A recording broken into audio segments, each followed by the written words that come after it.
Perkenalkan, kami dari kelompok mahasiswa Ibnu Sina semester 7 akan mempresentasikan tugas mata kuliah yang Hubungan Industri dan Hukum Perburuan yang berjudul Undang-Undang Tenaga Kerja Terbaru, Perubahan Undang-Undang dan Sejarah.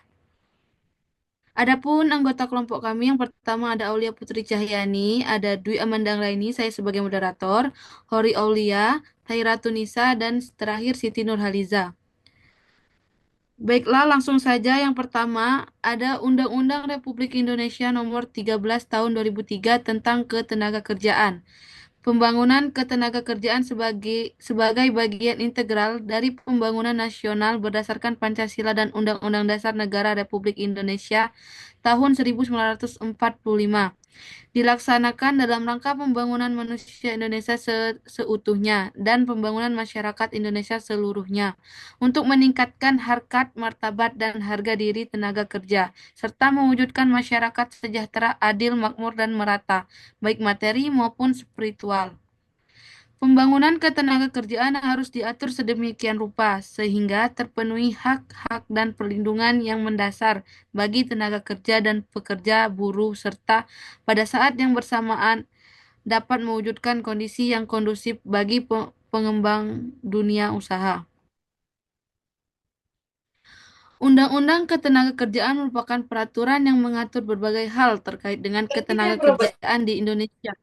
Undang-Undang Ketenagakerjaan yang kini berlaku adalah Undang-Undang Nomor 13 Tahun 2003 tentang Ketenagakerjaan, di mana peraturan ini memuat yang pertama adalah asas dan tujuan pembangunan ketenagakerjaan, perencanaan tenaga kerja, dan informasi ketenagakerjaan, pemberian kesempatan dan perlakuan yang sama bagi tenaga kerja, pelatihan kerja, pelayanan penempatan tenaga kerja, penggunaan tenaga kerja asing, pembinaan hubungan industrial, pembinaan kelembagaan, dan sarana hubungan industrial, perlindungan bagi pekerja termasuk hak-hak dasarnya dan pengawasan ketenaga kerjaan. Baiklah, slide selanjutnya akan dibacakan oleh Aulia Putri Cahyani. Kepada Aulia Putri Cahyani, saya persilahkan.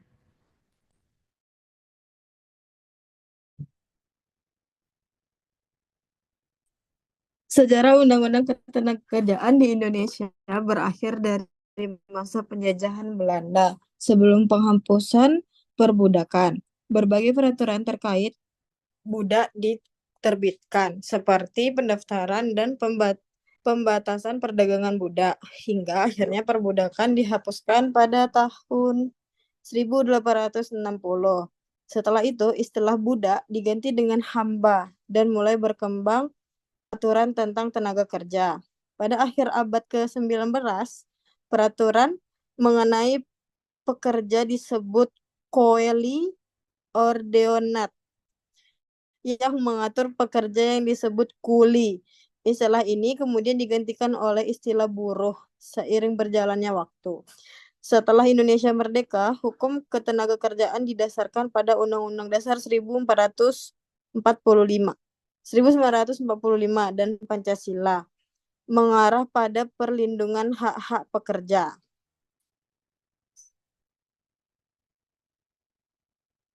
Baik, Undang-undang terbaru tentang ketenagakerjaan atau Undang-Undang Tenaga Kerja atau Omnibus Law, Undang-Undang Tenaga Kerja atau Omnibus Law yang disahkan pada 5 Oktober 2020 merupakan bagian dari upaya besar pemerintah Indonesia untuk melakukan reformasi struktural guna menciptakan iklim investasi yang lebih baik dan mendorong pertumbuhan ekonomi. UU ini bertujuan untuk menyederhanakan berbagai regulasi yang dianggap tumpang tindih dan mempercepat birokrasi yang ada dalam konteks ketenagakerjaan. Tujuan utama dari Undang-Undang Tenaga Kerja adalah untuk meningkatkan fleksibilitas pasar tenaga kerja, mempermudah penciptaan lapangan pekerjaan, dan meningkatkan daya saing Indonesia di pasar global. baiklah, slide selanjutnya akan dibacakan oleh Siti Nurhaliza. Kepada Siti Nurhaliza, saya persilahkan. Analisis perubahan dalam Undang-Undang Tenaga Kerja. Perubahan signifikan dalam peraturan upah dan kesejahteraan pekerja. penyederhanaan regulasi dan dampaknya bagi pekerja dan pengusaha, Koperasi Undang-Undang Tenaga Kerja dan Undang-Undang sebelumnya.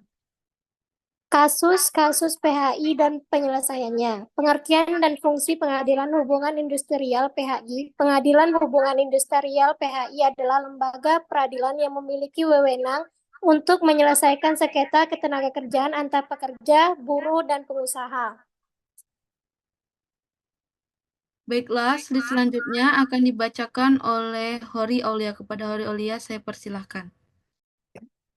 Jenis-jenis kasus yang ditangani PHI yaitu pemutusan hubungan kerja (PHK), khusus yang berkaitan dengan ketidaksepakatan antara pengusaha dan pekerja mengenai pemutusan hubungan kerja, baik yang terjadi karena alasan ekonomi, pelanggaran kontrak, atau alasan lainnya. Yang kedua, upah dan tunjangan. Sengketa mengenai upah atau hak pekerja yang tidak dibayar dengan sesuai ketentuan hukum atau perjanjian yang telah dibuat. Yang ketiga, perjanjian kerja, termasuk permasalahan terkait perjanjian kerja yang tidak dipenuhi oleh salah satu pihak, misalnya mengenai status pekerjaan tetap atau kontrak. Perlindungan pekerja, kasus yang terkait dengan perlindungan hak pekerja seperti keselamatan kerja, hak cuti, dan jaminan sosial. Sengketa serikat pekerja, kasus yang melibatkan serikat pekerja dalam hal pemilu, serikat perwakilan pekerja, atau aktivitas yang berkaitan dengan serikat.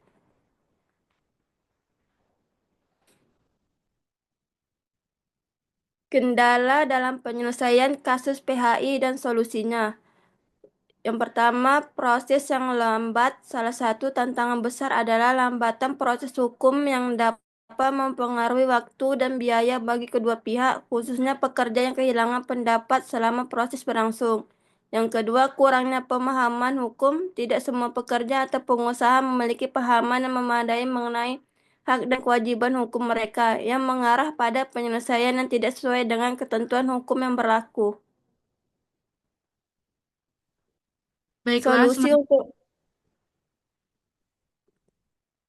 Solusi untuk mengatasi kendala-kendala ini dapat meliputi penyuluhan hukum, menyelenggarakan pendidikan hukum dan bimbingan kepada pekerja dan pengusaha mengenai hak dan kewajiban mereka untuk mengurai potensi konflik, meningkatkan sistem mediasi, mengoptimalkan proses mediasi di luar jalur pengadilan formal, guna mempercepat penyelesaian sengketa tanpa harus melalui proses litigasi panjang yang membebani kedua belah pihak.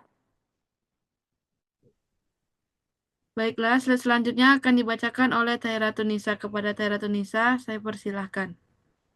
Kesimpulan pembangunan ketenagakerjaan di Indonesia berdasarkan Pancasila dan UUD 1945 bertujuan meningkatkan harkat tenaga kerja dan mewujudkan masyarakat sejahtera, adil, dan makmur. Penegakan demokrasi di tempat kerja diharapkan mendorong partisipasi tenaga kerja dalam membangun nasional. Sejarah UU Ketenagakerjaan di Indonesia dimulai dari era perbudakan dan setelah kemerdekaan. UU Ketenagakerjaan terus berkembang. Omnibus Law yang disahkan pada 5 Oktober 2020 merupakan bagian dari reformasi struktural untuk memperbaiki iklim investasi dan pertumbuhan ekonomi. Meski dampaknya terhadap hubungan industrial antara pekerja dan pengusaha cukup signifikan. Demikian isi presentasi dari kelompok kami. Semoga apa yang saya sampaikan dapat bermanfaat bagi kita semua. Jika ada kekurangan, mohon dimaafkan.